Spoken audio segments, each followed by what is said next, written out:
Like it's like our hearts are with our sisters in Australia. It's crazy. Are crazy people here in charge, like around the world. The only thing I can think is that we haven't done enough to like really, really want to get out of Gullis. And this is like, it's so horrible, as dark, as crazy as it is, it just gets crazier. So then you think, I want it. I do want it. Like, what do you want? What do you want? Fetch me until I'm like nothing left of me before you like enough already. I was so sure that Rosh Hashanah, the shofar, we'd hear the shofar and it'd be the shofar. Yeah. You know? And like, what? Now we're Erev Yom Kippur, we're still here. Can't believe it. I'm trying not to get depressed. Yeah, it's like, the fact that like 5781 ended and without seeing like the miracles that we're waiting for, it's like, yeah. It's I think this is like the Satan, the last bit, we're so close that they're working very hard to try to discourage us and get us down, because we're at the threshold, we're just there. yeah. Yeah, it's like literally like your Amuna is being so tested, because we're, yeah, like, is this ever going to happen? And it is going to happen, but like, it just, yeah, like 5781. I'm like, I couldn't, yeah. Couldn't imagine, right? That we're entering. Yeah, like the time, like that's it. Your time is up. Like God's time is up, and wow. And yeah, like, have you been able to do kaparis? Yeah. You did. Well, there's a shaychet who has one chicken and one rooster. Make an appointment, drive into his driveway, get out 2 people at a time, or males at a time. He's got the box, one chicken for the whole community. For the whole community. Wow. In a box, get back in your car and disappear, Wow. It's really, really crazy. Wow. It's like yeah. I think like it's just not okay that I don't know, like this I heard all these abutting road to the government. They just like, nah. Just can't believe that we're like, it's in our times, we didn't think that this is what it would look like, they say we're getting a taste of what our grandparents went through in Russia. So escape from Russia, but now they're saying, okay, let's do escape from Australia.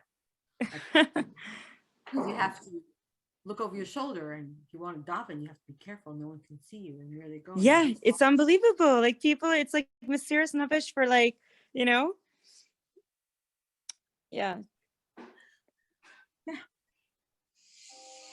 So what are your thoughts that give you like inspiration or strength? I just keep saying, I have to just keep the eye on the target. The crazier the world becomes, you think you can't get darker. So the crazier it gets, that means we're getting closer. The crazier, the closer. Like the more these, Biden, such an idiot, our premier making such ridiculous announcements. It's like, you can't be serious. And the world is following it.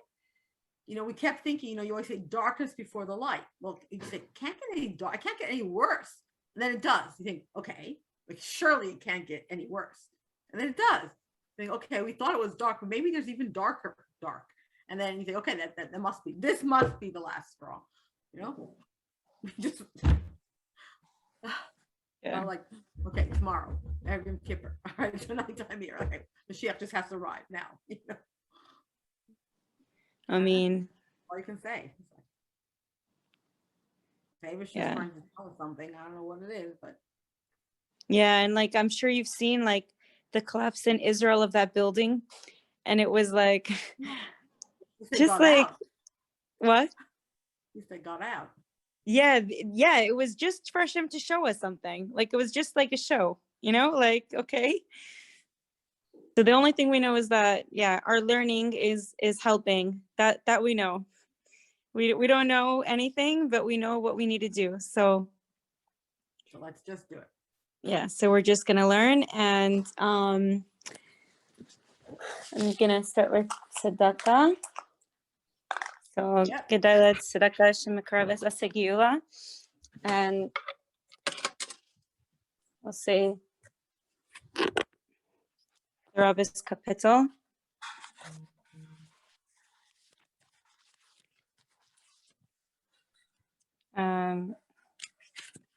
Okay. And yeah, the Rabbi should take us out of Gala. So, kapitel Kuf Chav, Shir Hamales El Adonai Batsara Sali Karasi V'Aneni. Adonai Hatzila Nafshi Misfas Sheker Milashin Ramia. Mayitin Lecha Umayesif Lach Lashin Ramia. Chitze Gibar Shinunim Im Gachale Rasamim. Aya Li Kigarti Meshach Shachanti Im Ale Kedar. Rabas Shachna Lanafshi Im Saine Shalem. Ani Shalem V'chi Adaber Hema LaMilchama. So Karasi V'Anini. So we're going to call out and Hashem will answer us and save us from all the lies. So Sara, please take it away. Okay. So welcome back, everybody who's joined us again tonight. We're continuing where we left off our 2 weeks ago, before Rosh Hashanah. And we've been talking about what is Yemais Mashiach really going to be about. Now, we mentioned at the beginning of our last class, which was 2 weeks ago, that there are 3 ways to look at Yemais Mashiach.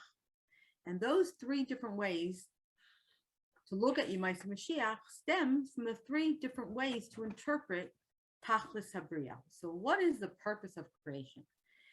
And we know that there are 3 different ways to think about it. There is the philosophical way, the way the Rambam talks about it, according to Chakira. And that's looking from a philosophical, intellectual point of view, saying that the world is really about man and man's ultimate, then it must be about knowledge. And man being the best man he can be and learning everything about the world in order to learn Torah better. And ultimately, it's all about being able to know Hashem. And in that path that we explored in our last class, we said, in that context, then, if the purpose of the world is for man to be the best man he could possibly be, and to use his intellect to the greatest capacity he possibly can, and ultimately to know Hashem as best he can, then really the ultimate is the Olam Haba, which is a world without the guf. Because the body is limited and therefore would always limit our understanding of Hashem. And therefore, according to this view, also Yemais Mashiach is this step between this world that we know and Olam Haba, or a world of Neshamas. And the idea of Yemais Mashiach then is a time when we are free, when the government cannot bother us and cannot tell us that we can't daven and cannot tell us that we can't learn and cannot have any rule over us. We are free to learn even more, and so that we can be fully Zaycha and merit to have this Olam Haba. Today, we are going to look at the second view of what Yemais Mashiach might be, based on the second idea of Tachlis Habriya. Now, according to the second view, and this is the explanation of the halachic explanation. So the first explanation was philosophical, right? Looking at the purpose of man and that question of philosophy of always, why are we here and what's our purpose? The second view, in terms of the purpose of creation, and therefore that would flow into what is Yemais Mashiach all about, is the Torah halachic viewpoint. And this is where we begin today. Tachlis Habriya, the purpose of creation, is really Hiskalos Malchus Yisbarach. The concept, according to Torah and halacha, then, based on that view, that the purpose of this world is for us to reveal the Hashem as king of the world. Now, how does that play itself out? We'll see. That's what we look at tonight. Once again, if anyone would like to read and give me a break from reading, please, under your name, raise your hand, and I will gladly allow you to take over. Even if you can't translate or don't want to explain it, just reading it will help us get through the hour. Okay, so I will begin, and I'm looking out for your hands being raised. I've got another screen here so I can see very clearly all of you, and please do jump in. Okay, so B'Shar Yichud B'Amuna Perek Zayin Kaisav Admar Zakeh. We find the Alter Rebbe in Shar Yichud B'Amuna in the 7th chapter. The Alter Rebbe writes, Hine hu yadua l'chol ki tachlis brias ha'olam hu b'shvil hiskalas malchus yisbarach. The whole idea, and of course in Shar Yichud B'Amuna, the Alter Rebbe is talking about Shema Yisrael Hashem Elokeinu Hashem Echad, and then Baruch Shem Kavod Malchusay le'olam va'ed.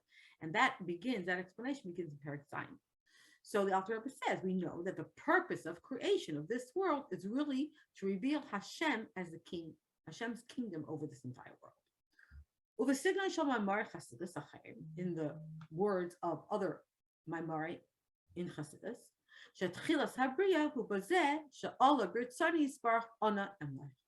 the whole beginning, at the very beginning of creation, why did Hashem decide to create a world? It's because Hashem has this desire, Ana Emlech, wants to be a king. And of course, in Shar Yichud B'Amuna, the Alter Rebbe goes in at length in terms of this idea that in order for Hashem to be a king, he needs to have a nation. So if the purpose of the world is for Hashem to be king, Ein Melech B'lai Am, and that's why we have to have a world, and we have to be a world where Hashem is hidden and we don't see him. This all comes back down to the point of Hashem being king. Now, what does it mean that Hashem is going to be king? If that's the purpose of the world, what does that then mean for us? It's explained in many places. It's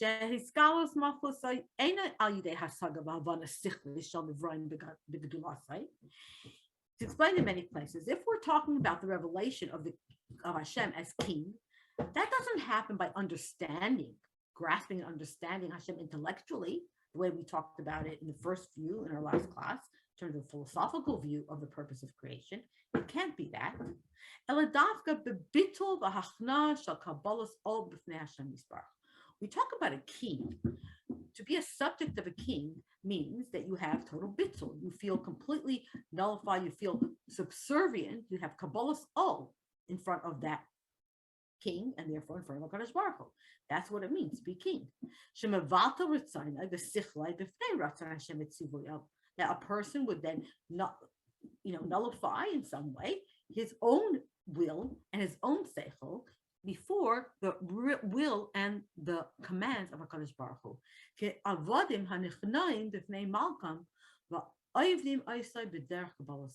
Like any servant who is subservient before their king and serve him with Kabbalah Soul. That is the idea of a king. So this really contrasts to what we said last time, because if it's about intellectual understanding, then that's the focus, to learn about Hashem, to know him, Mala Ar De'es Hashem, the idea that Mashiach will be a time when we're filled with knowledge. We said, according to that first view, Mashiach has to be someone who's going to teach us. But here, if the point of creation is for Hashem to be a king, then the emphasis cannot be on knowing and understanding. It has to rather be on this subservience as a servant who serves his king. And if that's the case, the Kabbalah's also, this Kabbalah's all, Misbates Bekim Gzeiraisa B'Tayag HaMitzvah Shal Yisrael V'Zayin Mitzvahs B'nei Noach. How does this Kabbalah's all, this accepting Hashem as king, how is it expressed? Obviously, it's expressed in the decrees of the 630 mitzvahs and the 7 mitzvahs b'nei Noach. And the Kreis Pulshan Chazal b'Mekaymes Rabim Gezeres HaMelech Mitzvahs Melech. And we know all the mitzvahs, the 630 mitzvahs that we keep as b'nei Yisrael, and the 7 mitzvahs b'nei Noach, Chazal call them in many places the Gezeres Melech, right? The decrees of the king, the commands of the king, and this comes under that idea that Hashem is the king.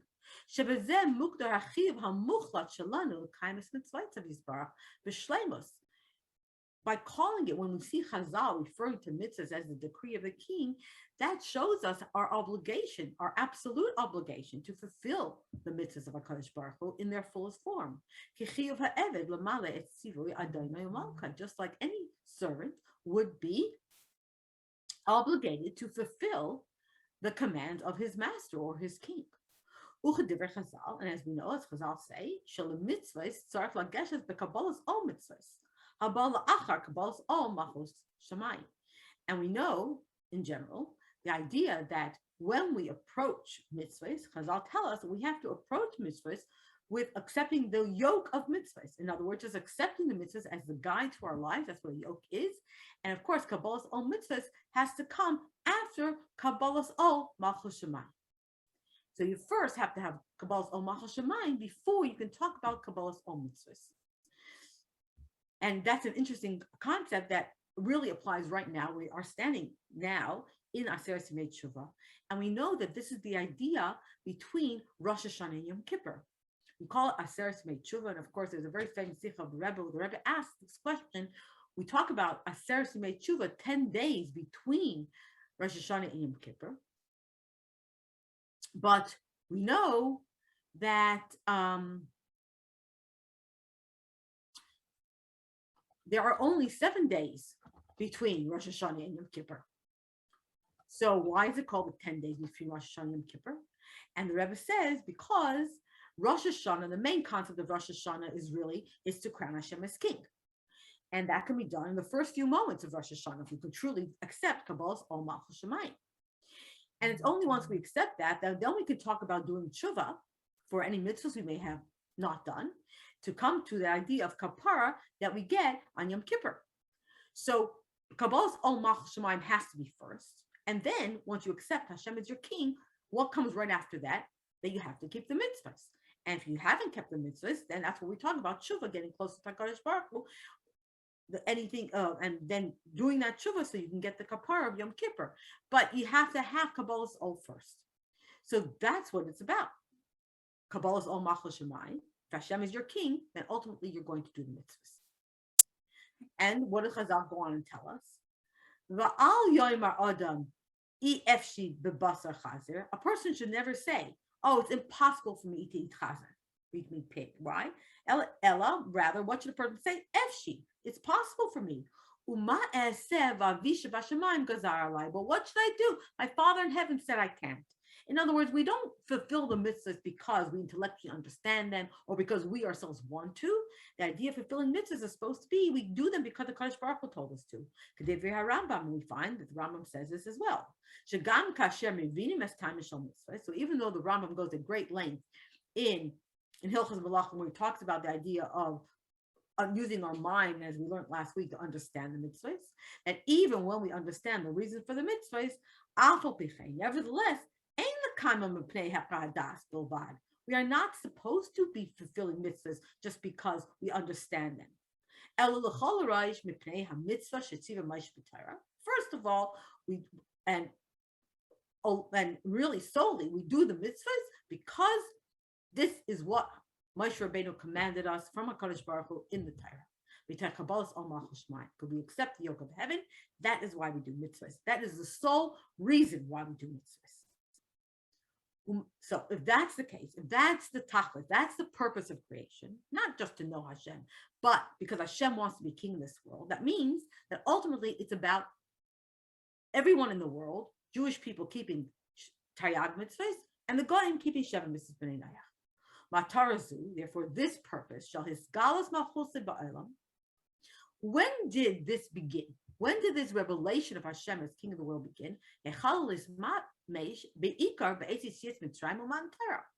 When did it start becoming practical? When did it start becoming real and tangible that Hashem is really the king of the whole world? It really mainly began at the time of Yetzias Mitzrayim and when we received the Torah. She'az karas Hashem bris in Yisrael liyos lahem lemelech v'hen yiyu loy la'avadim. Because it was at that time, once we left Mitzrayim and we came to Matan Torah, that's when Hashem really made this bris with us. That Hashem was going to be our king and we would be his servants. Uchenemar, as it says,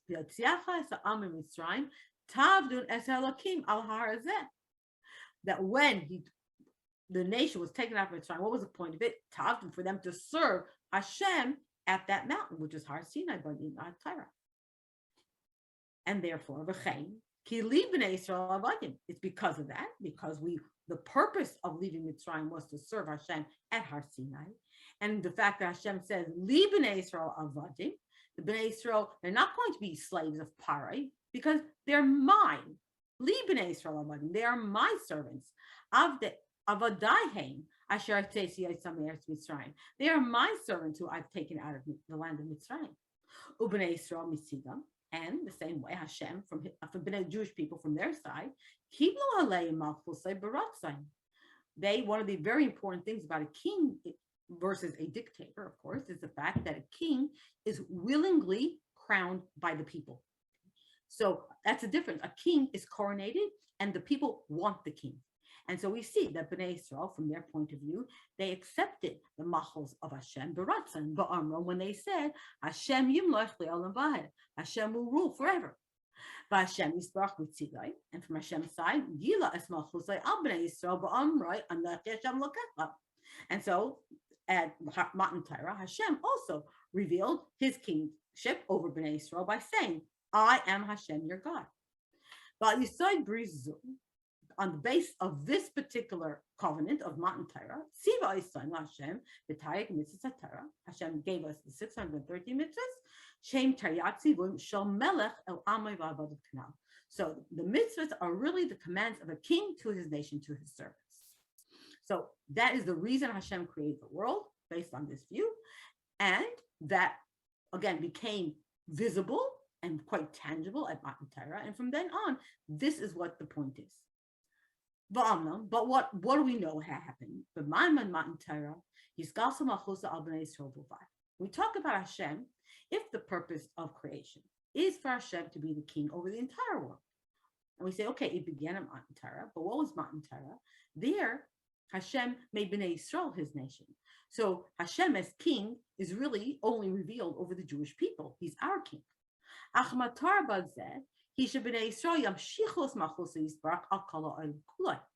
So at that point in time, at Matan Torah, we reveal Hashem is a king over us, and that's in a very revealed way. But the purpose is for us to extend the kingship of HaKadosh Baruch Hu to the entire world. It was for that reason, the Hemshech Matan Torah, as a continuation of Matan Torah, what happened? Siva Moshe Rabbeinu es Bnei Yisrael l'chayvas kol baya ayil l'kayim Hashem mitzvos Bnei Noach. Is that the reason why we find in the Torah itself, Moshe Rabbeinu instructs the Jewish people is that it's their job to also encourage and enforce everyone in the world to keep Sheva Mitzvos Bnei Noach. Sheva Mitzvos Edu Mispates Malchus Hashem Al Ha'umas Kulam.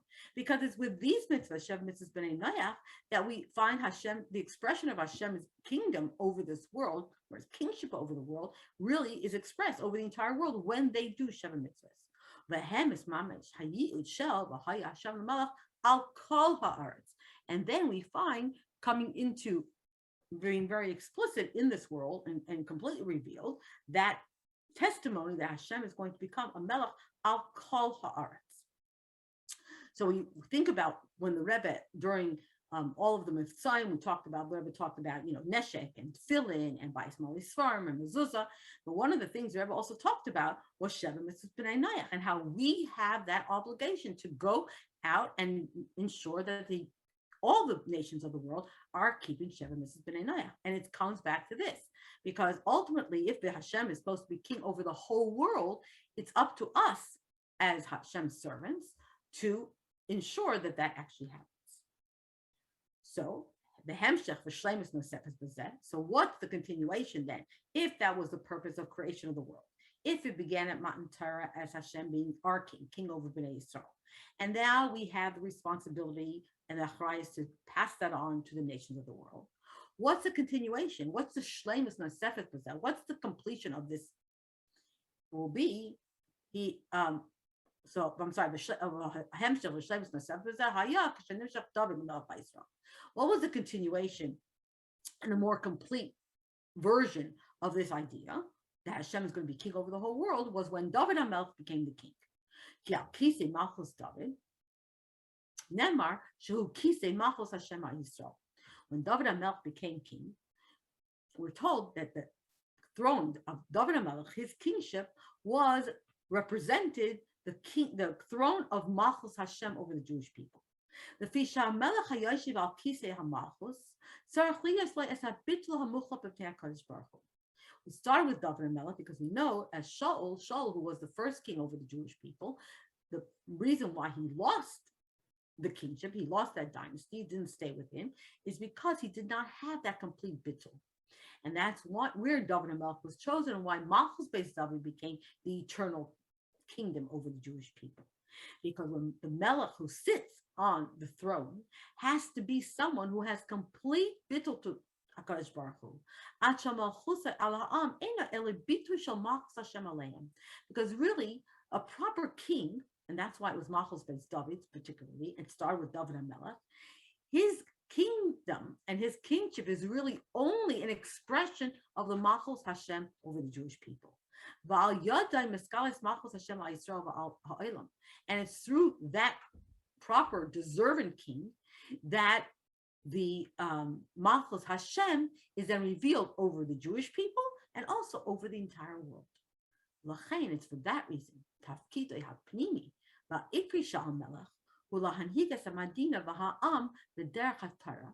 So that's why the real inner purpose and the main purpose really of a king, it's not just for the political elements and to protect us from outside enemies, but the real purpose is to lead the country and the nation in the way of Torah. And really the proper purpose of a melech over the Jewish people is to encourage not only the Yidden, but the whole world to fulfill the mitzvahs of HaKadosh Baruch Hu. Rambam, and as the words of the Rambam,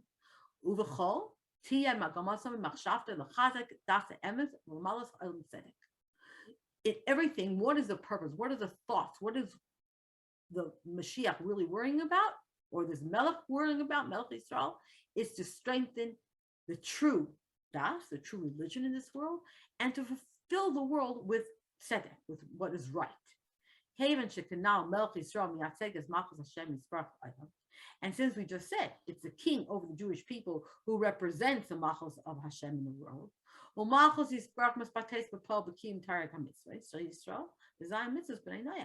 and if he's truly representing the kingdom of Hashem, how is the kingdom of Hashem represented? It's when Bnei Yisrael do the 613 mitzvahs, and the non-Jewish people, the nations of the world, fulfill Sheva mitzvahs Bnei Noach. Now,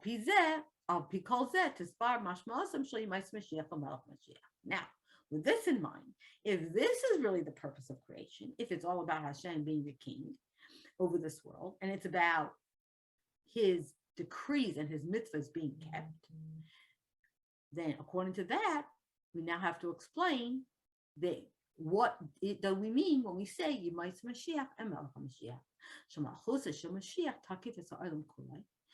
That would mean that the Malchus, the kingdom, right, the kingship, the rule of Mashiach is going to be, it's strong over the entire world. And therefore, his role, it's not just, as we said in our last class, about teaching and knowing about Hashem, but in this view, Mashiach is about causing and bringing the Jewish people, all the Jewish people, to serve Hashem, and the nations of the world to serve Hashem as well. And in that way, the kingdom, the Malchus of Hashem, will be truly and completely revealed in this world, when you have a king who enforces that. Now, if that's the case, then we see that the role of Mashiach here is to enforce mitzvahs. Okay?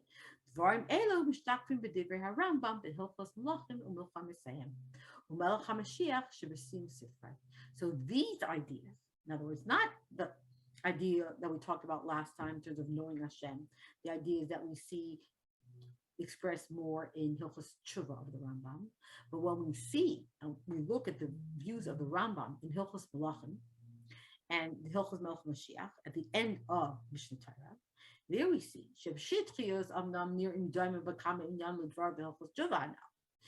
on the surface, if you're just looking at it very briefly, and you can say, oh, what the Rambam is writing at the end sounds very similar to the things that he wrote in Hilchos Tshuva. But if you really clearly, if you carefully look at the end of the Rambam, if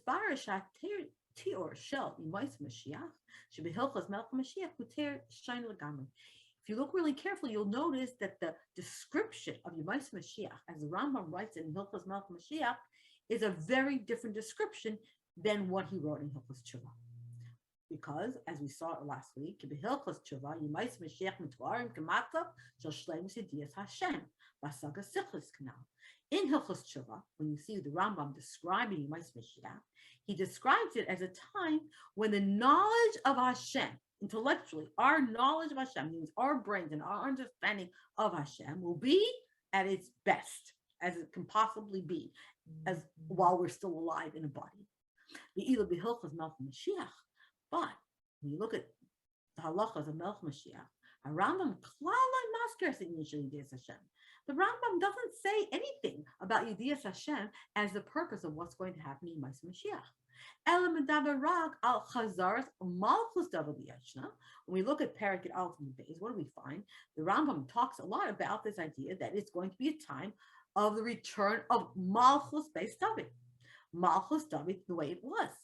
And the Rambam talks considerably about Kim HaMitzvahs Kulam, of how we are going to be able to fulfill all the mitzvahs.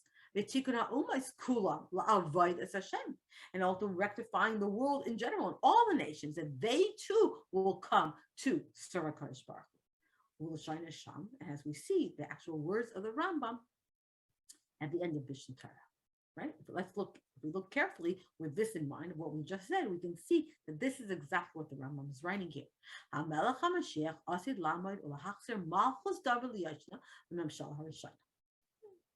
Mashiach is going to come back to bring us back this dynasty of Malchus Beis David and bring back this Malchus David to the way it was in that first rule, where all Bnei Israel were united in one kingdom.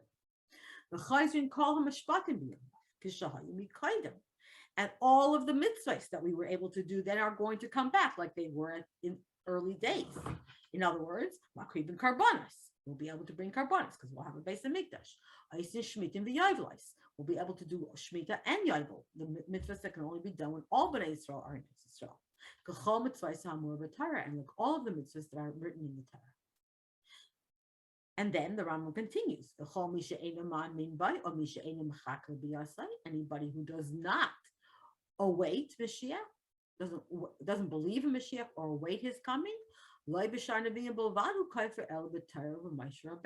not only denying other Nevi'im, but you are denying the Torah itself and Moshe Rabbeinu. And then when he describes Mashiach, then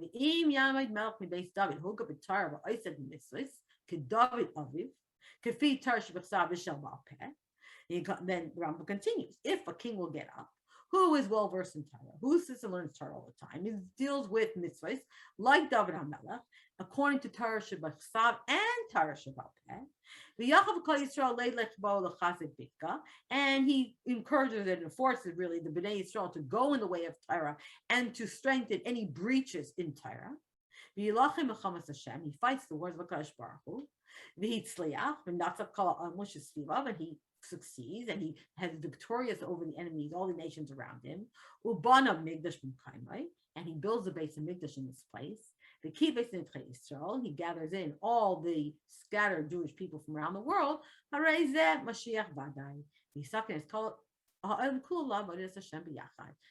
that is certainly Mashiach, and you then correct the entire world to serve Hashem. So you see, in this entire quote from the Rambam, at the very end of Mishnah Torah, there is no mention really about knowing Hashem. It's all about Malchus Beis David, having the king, and being able to fulfill the mitzvahs. So what do we see? We learn many things if we look carefully at this paragraph, at these last halachas. Number one, what do we see? Here we see the Rambam at the end of Mishnah Torah is really telling us the purpose of Yemais Mashiach. What is that? A matzah shel hisgalus malchus Hashem al kol b'ha'olam Ayidei Chazar Malchus David Yashna, Vikim Kol HaMitzvos B'Shleimus. It's a situation where the Malchus of HaKadosh Baruch Hu is revealed over the entire world. How does that happen? Through the return of Malchus David, the way it was, and the fulfillment of all the mitzvahs in their most complete form. Kasher Kol Yisrael Yikaimu Tayag HaMitzvah Shalahem, V'chol HaUmos Yavdu as Hashem B'Zayin Mitzvah Shalahem. When do we have that complete learning? Is when the Bnei Yisrael fulfill 613 mitzvahs, and the nations of the world fulfill their 7. What else do we see here in the words of the Rambam? The Musa Shel Melech HaMashiach, the image. So last week we said, if we're thinking about the whole time of Mashiach as being a time when we understand Hashem, therefore Mashiach was a person who taught us. But here, what do we see? What does it say about Mashiach himself, his personality?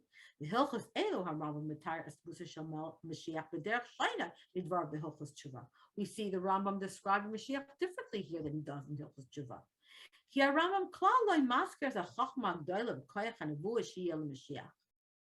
Here in contrast to Hilchos Tshuva, the Rambam doesn't mention anything about the great wisdom or the power of prophecy of Koyach and Nevuah that Mashiach will have. Ela madgish studim acherim beishusa u'b'tara asay kemelech gibor ha'kayfes Yisrael leilech derech ha'tara v'loichem b'chol mishma fri'lecha. He stresses here other things. What kind of things? Other things in Mashiach's personality. Describes him as a king who's very strong, who forces the Jewish people to go in the way of Torah. And he fights, right? Anybody, he fights against anyone who's going to disturb him and not allow him to do what he needs to do. Why does the Rambam describe Mashiach here as a melech who's very strong, who can go to war to those who go against it? Because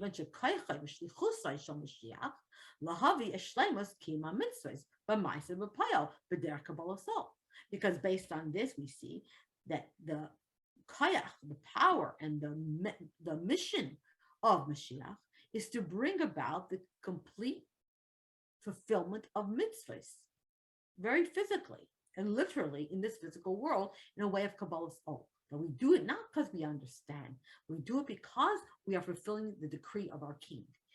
He, the Ikar Mikoyach Yosef Melech Gibor. And how is it possible that Mashiach can then enforce this and make sure that everyone is going to do the mitzvahs? It comes from his power as a very strong king. Who can really enforce the entire world to fulfill the commands of HaKadosh Baruch Hu. And not just because he is smart and he's a prophet, but there has to be a bit of strength involved where we would have to, if he has to fight, he'll fight for it. So there are two, again, very different views about then what Yemais Mashiach is about and what Mashiach's role is. And number 3, we see from these last words, Al Pigishazu, based on this approach, moving on in there's another very important fundamental difference between what we see here and what we saw in Hilchos Tshuva.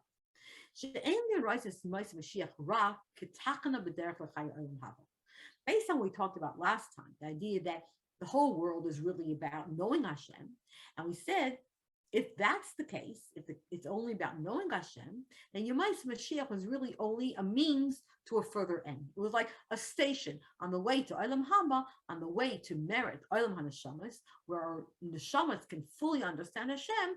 We have this time of Yemais Mashiach where we are free to learn as much as possible. But here we see it differently. It's not to see Yemais Mashiach only as a station on the way to Chai Olam Haba, the way we saw it based on Chakira, based on the philosophical approach. But here we see Yemais Mashiach as the main purpose. That is the purpose. It's not as a station. It's not a stepping stone to get to Olam Haba. Yemais Mashiach is our destination.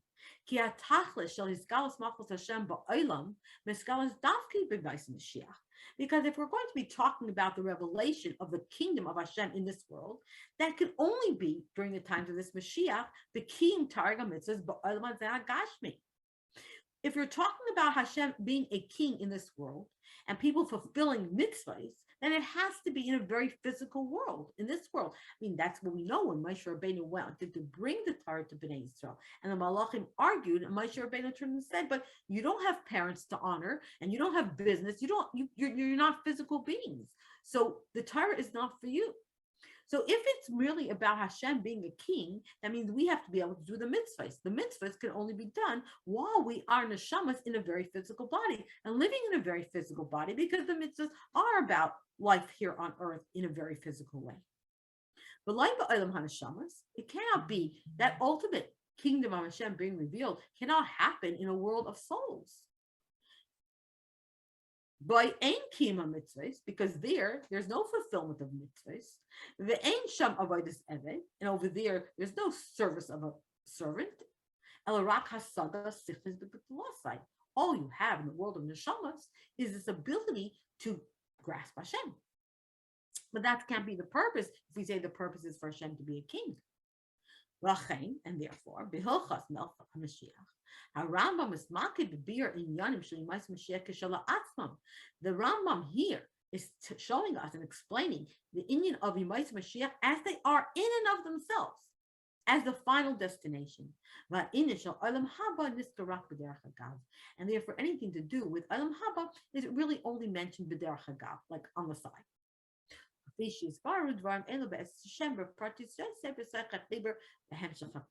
of course, these things will be explained even more fully, Bezos Hashem, with even more details as we go further in this sefer. So we have now seen this second view. Okay, now the question comes up, as we said from the very beginning of our sefer, that when we have different opinions, it's all Torah. So on the surface, again, these two things sound like very different things. If you say, well, according to philosophical view, the purpose of the world is to know Hashem. Therefore, the ultimate purpose is the world of souls and not the world of living beings. And now we're saying, no, the purpose of this world is physical beings because it's about Hashem being a king. Those seem to be two very, very different views. How do we reconcile these two very different views and bring them together? That really is our next section. And I think just because, well, Rifki, I'll defer to you.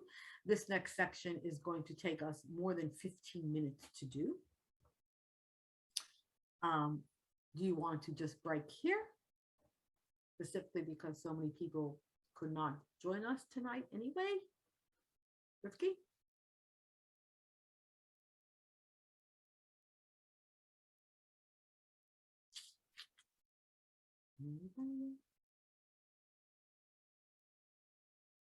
I think then we'll just stop here.